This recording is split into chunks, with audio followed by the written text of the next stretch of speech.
Welcome one, welcome all to episode 4 of the 2.5 Braincells podcast with your hosts, Murtaza. And I'm Reza.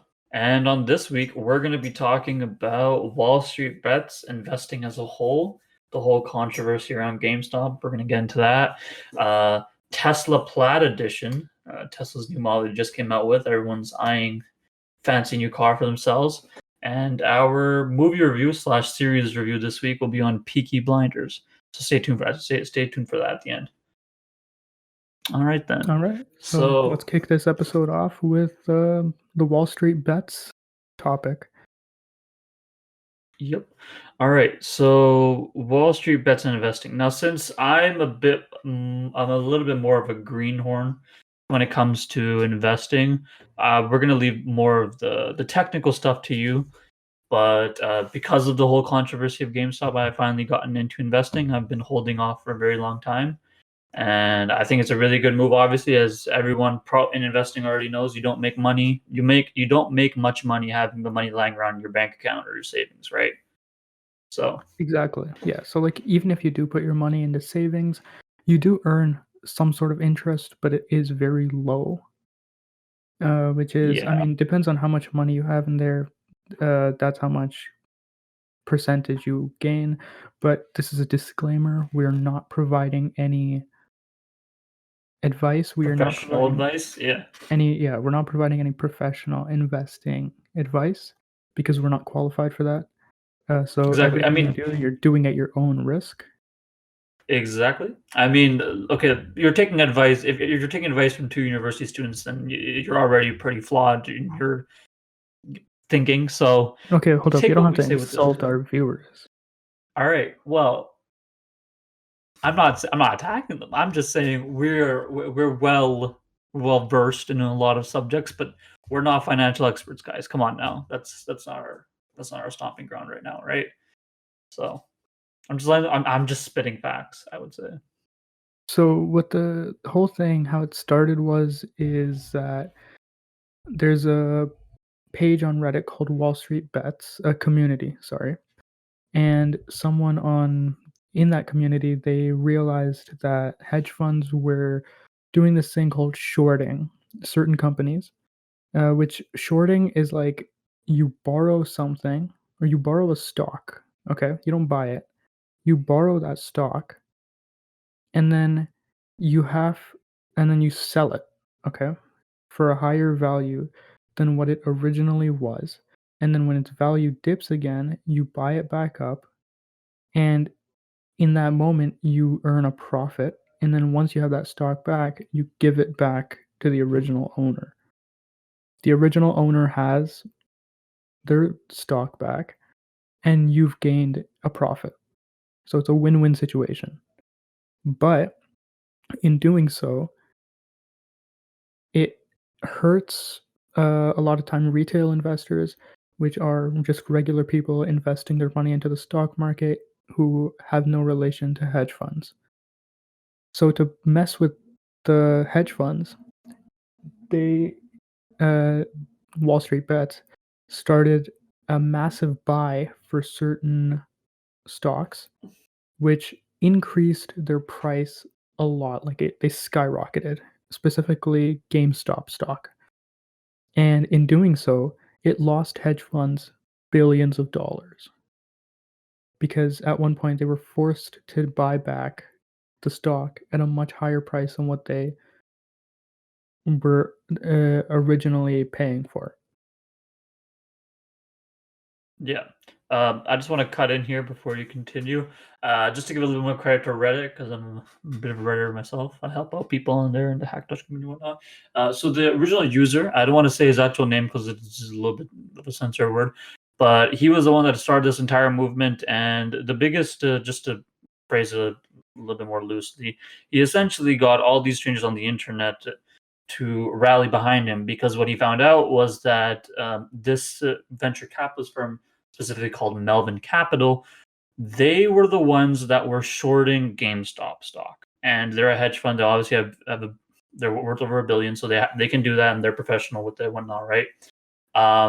he convinced all these strangers on the internet to rally behind him and to essentially buy the stock when it was at a lower. They basically bought out all the stock, even though when it was at this lower price, and they continue to hold it. And now the problem was, as far as I know, I'm not 100% sure on this, but essentially the venture capitalists from Melvin Capital then had to buy back and cover the costs essentially. So they ended up eating out on they ended up losing all of the gains that they were potentially trying to get from that stock, and all these redditors became rich. And as you can see, not all of them became rich, but a lot of them have already bought out.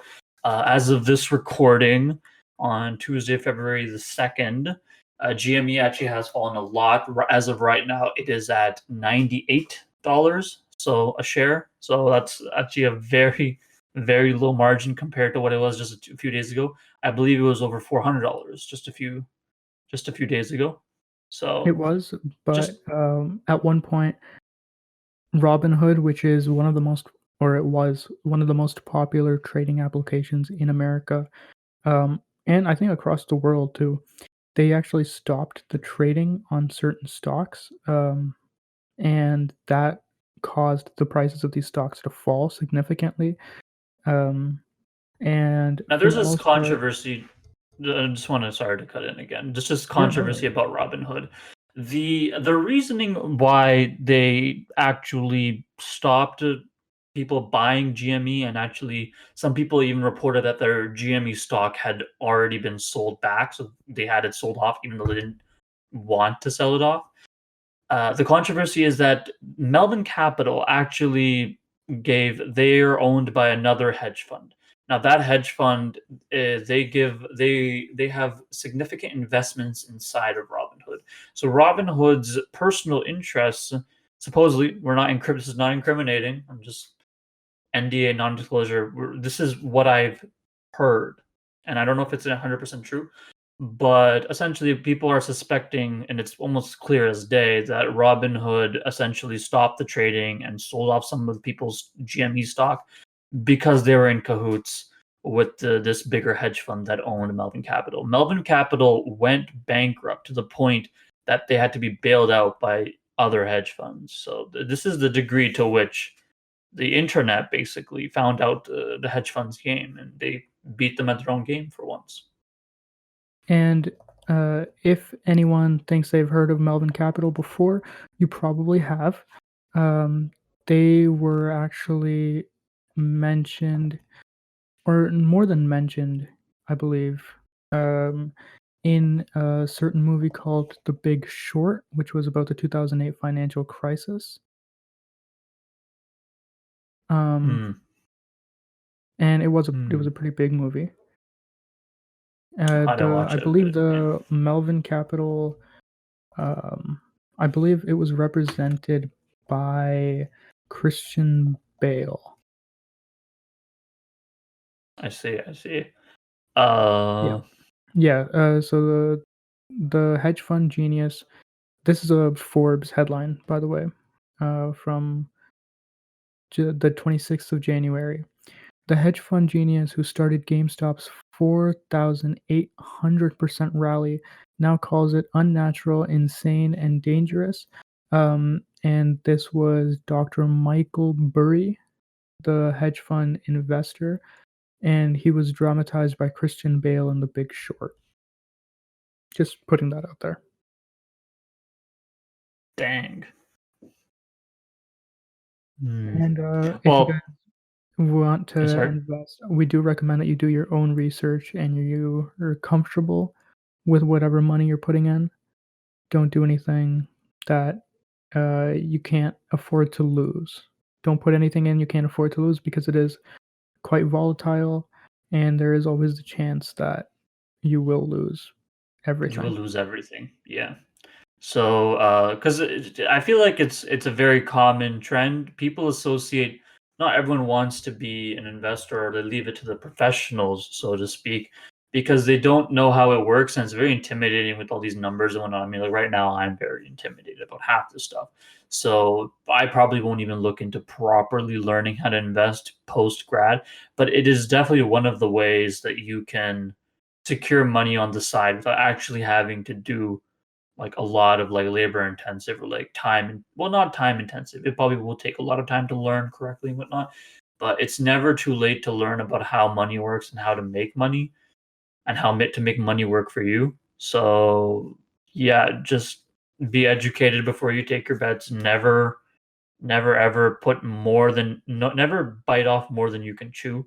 So start with like a small amount, work your way up, and like, hey, you make a deal with yourself. Like, hey, if I can turn this much into this much, then I can reinvest that same amount somewhere else. So you won't have to actually end up putting like, or don't get greedy with it. Greed is like the pinnacle of all this. The more greedy you become, the more you're going to lose, in my opinion. Just transition, and I have a great transition. So Elon just recently, I was watching, as you do, a TikTok the other day.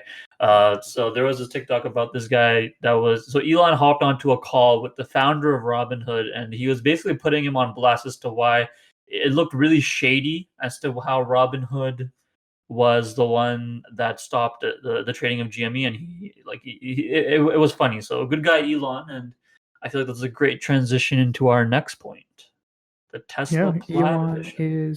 Elon is off his rocker once again, but this time I think it's in the best possible way because they've recently, like finally, after so many years, they've updated the design of the Tesla Model S and the X.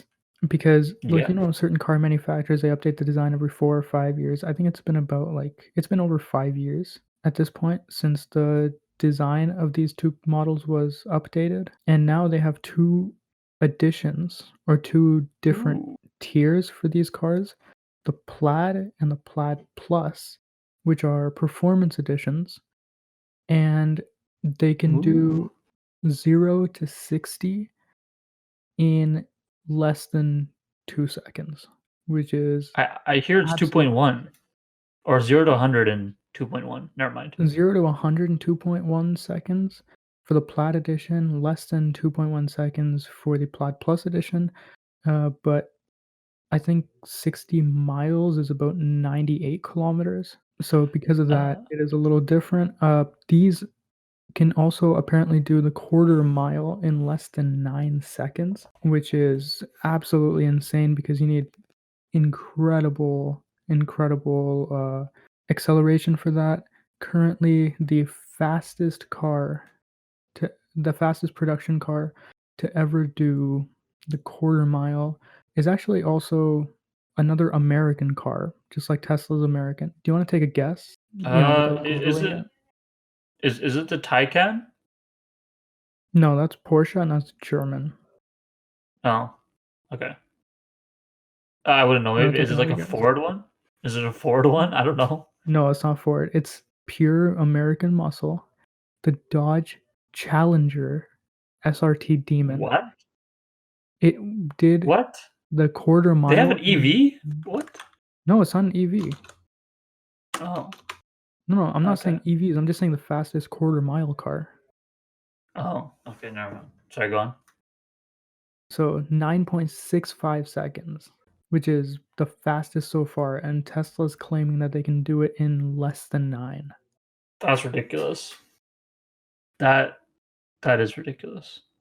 But it's also super expensive.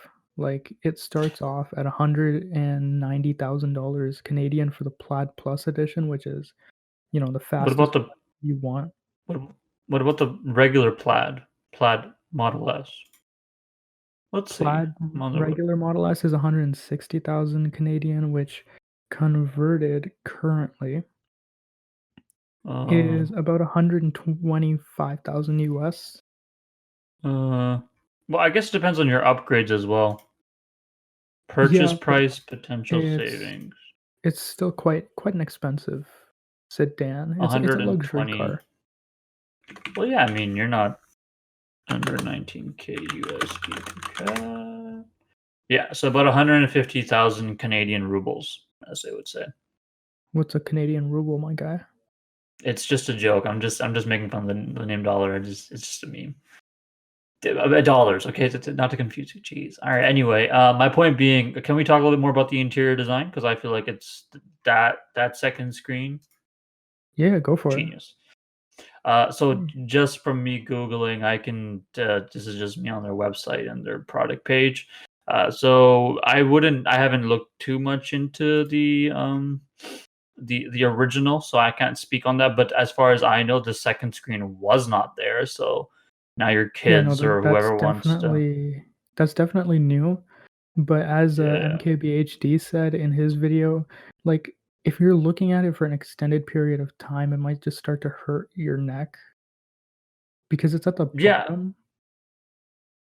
yeah. I don't think it's intended to be used as frequently as the main display. I think that's more of like if it's like a kid, like they're gonna watch something for like maybe an hour tops, maybe half an hour, and eventually kids are kids. I mean, I'm talking about kids from like 3 to, like, 9 or so. That's pretty much when they eventually fall asleep, but even in the car. So I feel like if you're an adult doing that in the back, then obviously, no, then there's gonna be a lot of neck pain.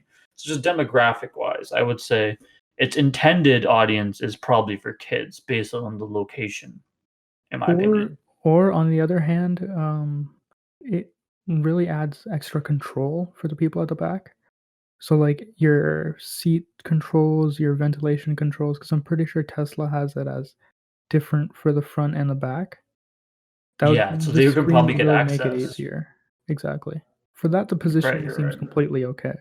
It is interesting. I wanna see, so they claim that you can actually game on that back monitor, so up to 10 teraflops of processing power enables in-car gaming on par with today's newest consoles, which I doubt. I mean, they're pretty powerful even for just being consoles, but I doubt Tesla was able to get that No, in. I But think hey, Tesla can do that. If any car manufacturer, it's gonna be Tesla. people claim you can play Cyberpunk in a Tesla now, which is off a browser, obviously, but with GeForce Now or something. So I think that's different. But point I being, mean, uh, it looks in very their nice.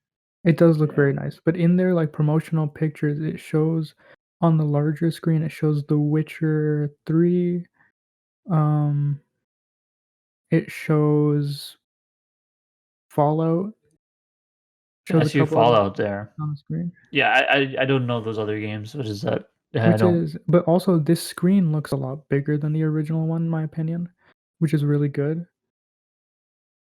Hmm. Um, but beside the screen, something I'm really happy that they didn't change in this car is the display for the driver. Like, they just completely removed that for the Model 3, which makes no sense to me. How much is the Model 3 in comparison? Is it much cheaper? Yeah, the Model 3 is much cheaper. Well, that's probably why. They're probably cost cutting. No? Yeah, but it still doesn't make sense because you have to look at the middle screen for your speedometer, your tachometer. Everything is in the middle screen for that instead of having a small little display for the driver. The Model 3 starts around about, I would say, 40 USD. What is that? 40 USD? Yeah. 40, no, 46. You can save money. They keep they obviously customize it for California prices because that's probably their main audience, I would say.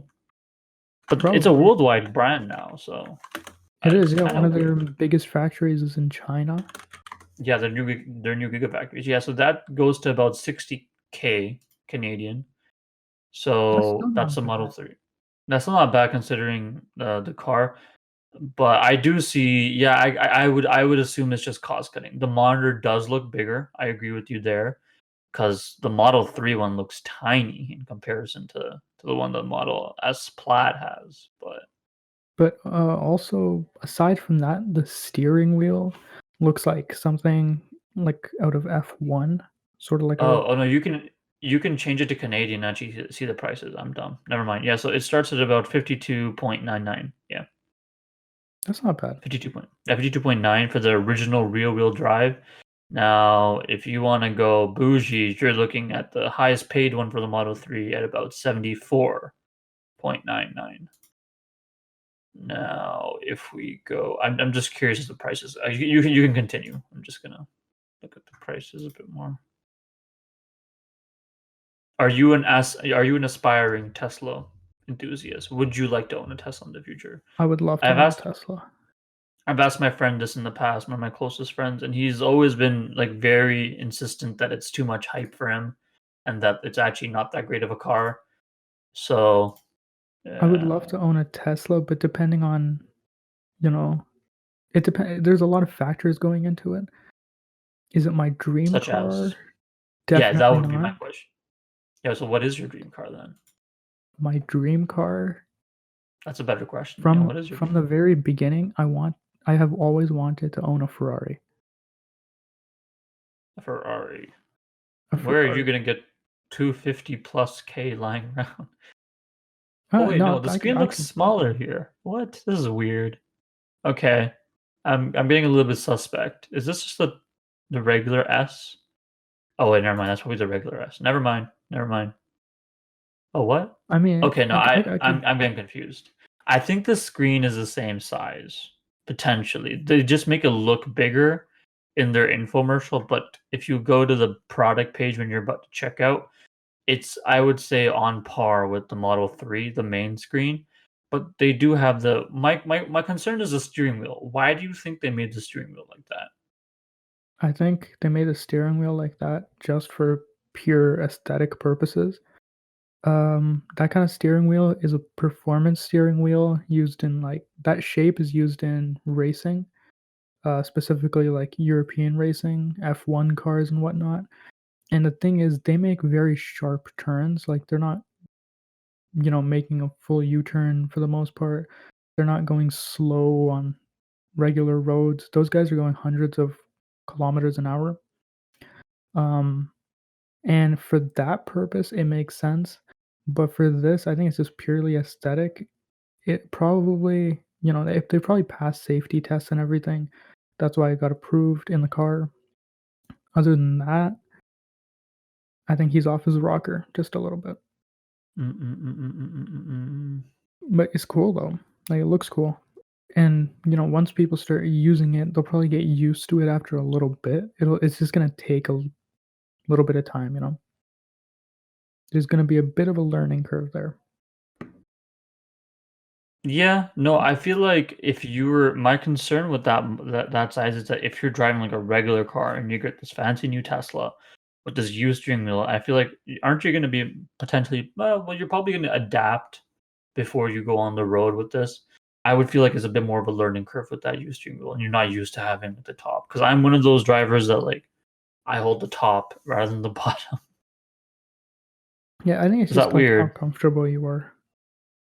Yeah. No, I'm pretty sure you're supposed to hold it from the top, but I don't think it makes a My huge difference. parents My parents claim the way you're supposed to drive with the steering wheel is essentially you have your like those two armrests out, right?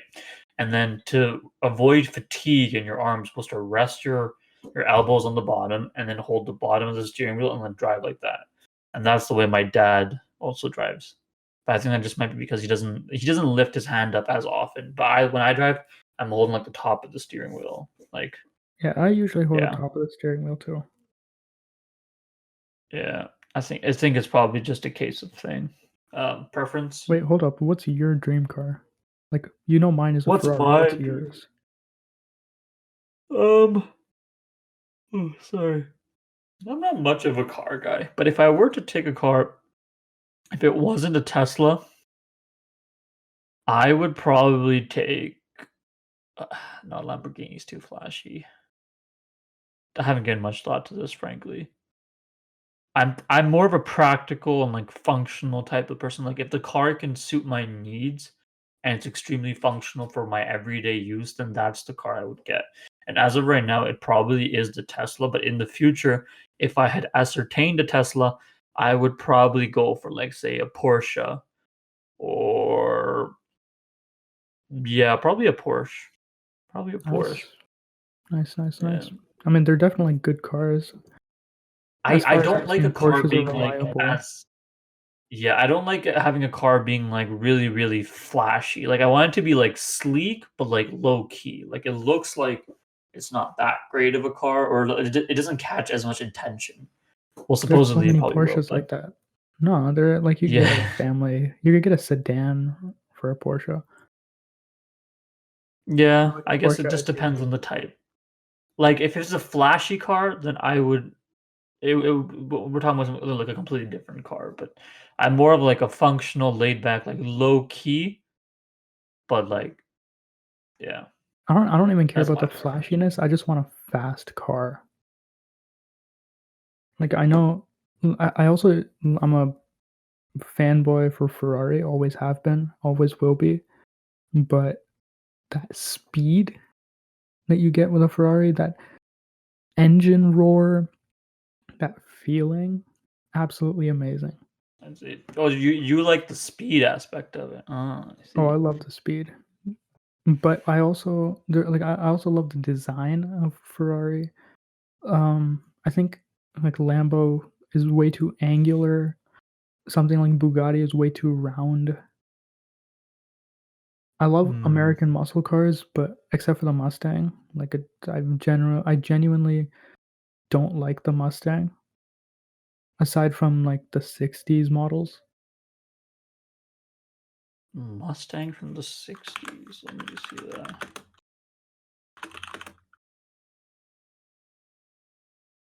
Oh.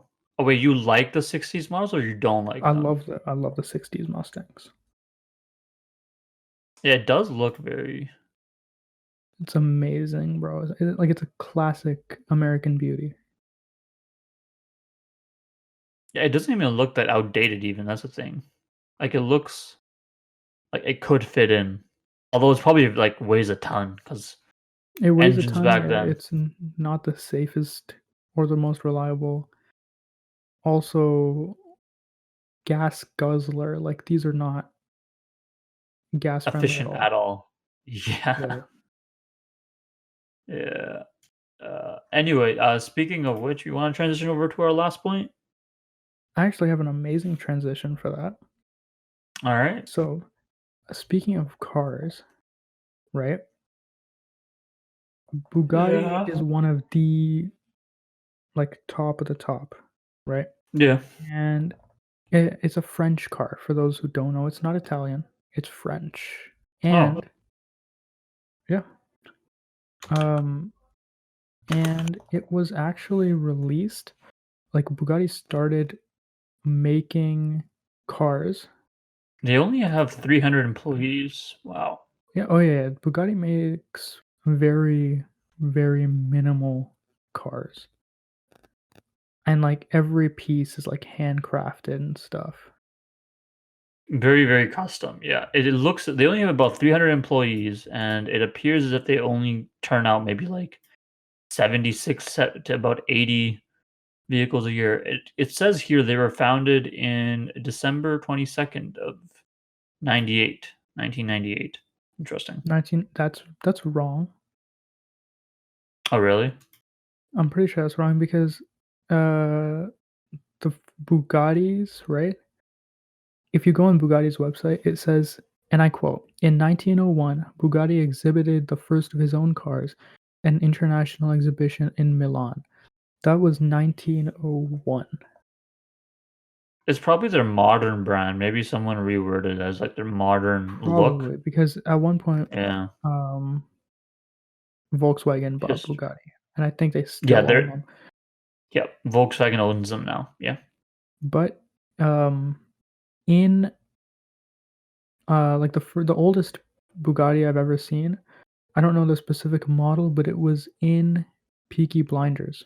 Oh, they used it in Peaky Blinders? Uh, or like maybe a shell of it, you know? Their website is very basic. It's the Bugatti Type 2, and that's what the Type 2 is what the oldest car is apparently on their website. Interesting. But yeah, so like, and Peaky Blinders is this BBC show that takes place a little bit after World War One. It's similar to a mafia show, um, but it takes place in England following the Shelby family, led by the second oldest brother, Tommy Shelby, and it's actually one of my favorite shows right now. They've had 5 seasons. 6th season is set to release sometime in No, the they have a future, but it 6. is set to release. No, they have 6 seasons. No, they have 5 seasons. No, they have 6. I just checked earlier. I'm pretty sure they have 6 seasons. I could check again, but, like, I literally was Yeah, on no, Netflix earlier. season 6 was, confirmed, but it hasn't been released, and as of 14 hours ago, on a website called Dev Discourse, the headline is Peaky Blinders Season 6 announced as final season. Really? Interesting. But, there is a possible movie continuation Movie continuation? after season 6. You've seen Peaky Blinders, right? Yeah, so, I watched this ages ago. I wanna say I wish I could see when I watched it. Pretty sure there's, like, a website because Netflix doesn't tell you when you watched a show. So, essentially, I'm about 3 seasons 2 seasons in, basically. I'm at the beginning of the 3rd season, but, as one does, I ended up reading, like, spoilers randomly at some point, I believe, and it kinda just spoils it for me. I kinda know what happened in towards the end or, like, right after the beginning of the 3rd season, and thus I decided to I just stopped watching it, so, um, yeah, that's the gist of it. I basically what ended up happening was that I figured out that and I don't wanna get spoilers, but I figured out what ended up happening towards, like, the middle of season 3, so that deterred me from watching it. So it's a classic case of I bit off more than I can chew, and I became uninterested. So I believe I watched this series, like, maybe, like, a year or 2 ago. This is, like, pre-pandemic. I wanna say early 2019 or late 2018 even. Like, it was definitely a while ago. It's been a while, so I haven't come Oh, back to it, and nice. I think back then there was only the 4th season hadn't been announced yet, so just for context. No, I've been watching it since after the pandemic started, and honestly, I'm loving it. Each season, they come out with something new, something interesting to keep the viewers gripped. It's not like the same bad guys every single season. Yeah. I would say a show that's infamous for getting viewers bored is Riverdale. I Riverdale, I stopped don't watching. even think the actors know what's going on in that anymore. Yeah, no, that's a whole other bag of worms. People, like, left the show, like, after a season or 2, and Netflix just kept giving them the thumbs up as far as I know, and No, they're not even a essentially, Netflix show, they're a CW show. yeah, they are a CW show, but I believe Netflix owns, like, don't they own some sort of rights in it or no? Am I wrong? I think they own the international rights. Okay, they own international rights, but as far as, like, okay, basically, I started watching it because it came on Netflix, but even if they are a CW show, that probably explains it. Because Netflix probably would have pulled the plug ages ago on them if they could. In my opinion, CW shows they have a reputation of going on for too long, like Supernatural, Arrow, The Flash, Flash. Yeah, Flash is another example. Supergirl. Supergirl. I think Supergirl's ending though soon. Yeah, I think Supergirl is not as bad as the other ones. Maybe that's just me, but I actually haven't watched that much of it. I watch 2 great examples. I used to be really into The Flash and, Riverdale, obviously. After I believe the 2nd season, I was like, "This is the same shit." Like, there was nothing new, and they basically just kept twisting the same, like, main characters into different roles, and I'm like, "Oh, this person's good now, this person's bad now. These people they were good, but they're now bad." Like, it's very confusing. So I stopped watching that pretty quick. The Flash, the same story essentially. So the Flash is a bit more of like the supernatural because obviously there's like superhero powers and whatnot. We're kind of derailing from Peaky Blinders, but that's just because I haven't watched it in a long time. So I hope you don't mind. Yeah, no worries. But hey, that's good. Like Yeah, we recommend watching Peaky Blinders. It's available on Netflix. There's only 8 episodes per season. I think less than an hour long per episode. So like it's really good to just sit down and binge it. Um, Yeah, it's it's sort very of a bingeable in my period opinion. piece, Yeah. but like it's amazing. I highly recommend it. Right now, I'm giving it like an 8 out of 10. I would give it a And solid, like, back when I watched it, it was a good 7/8 for me as well. yeah, so I think 7.5, 8 out of 10 seems good. It let us know if you're still interested in Riverdale. And let us know what you actually do watch. If you're not watching Peaky Blinders, what's your go-to right now on Netflix? Yeah, let us know what you recommend for us to watch. We might review that in the future. Are you into more series? Do you use Netflix for just movies? Because there's people like that as Documentaries, well. maybe. Yeah. Ooh, one really good documentary. Just one more thing before we end it off. Did you watch The Last Dance? Because I watched it. It was a I haven't watched The masterpiece. Last Dance yet. Oh, I see. I see. I won't say anything, but yeah, it's a masterpiece in my opinion. So that's a big documentary that, in my opinion, was told very well, and it's very raw. Like it's all from the perspective of Michael Jordan. So yeah, All I know is that uh, he took it personally. yeah. Oh no, you have to bring up the meme and then oh yeah, no, he definitely took it personally. And He you'll definitely took it watch personally. the series and you'll find out what we mean by that. Yeah, So to let us yeah. know what you watch, what you recommend for us to watch, give any feedback on our podcast, you can find all of our links available at our link tree, which is linktr.ee/2hbcpod. You can catch us on Instagram and Twitter at 2hbcpod. And you can listen to this audio podcast wherever you're listening to podcasts. We're also available on Apple Podcasts if you're listening on another platform. And wherever you're listening, we highly recommend you leave us a review. And it would be much appreciated. Again, you can also follow us on all our handles.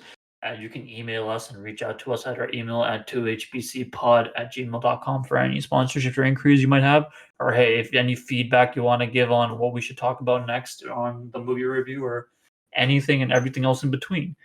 Also, soon to be coming, you can also follow us on our TikTok once we get that set up, which should be soon, I believe. No? Yep, we'll announce our TikTok handle on our Instagram and our Twitter. And you can follow us there for short snippets of this of our podcasts and tidbits of cool things we want to do and whatnot. All right, and remember, we upload every Thursday on the Thursday. And with that, we've been your hosts, Murtaza. And I'm Rosa, and we'll see you guys next time. Bye, guys. Peace.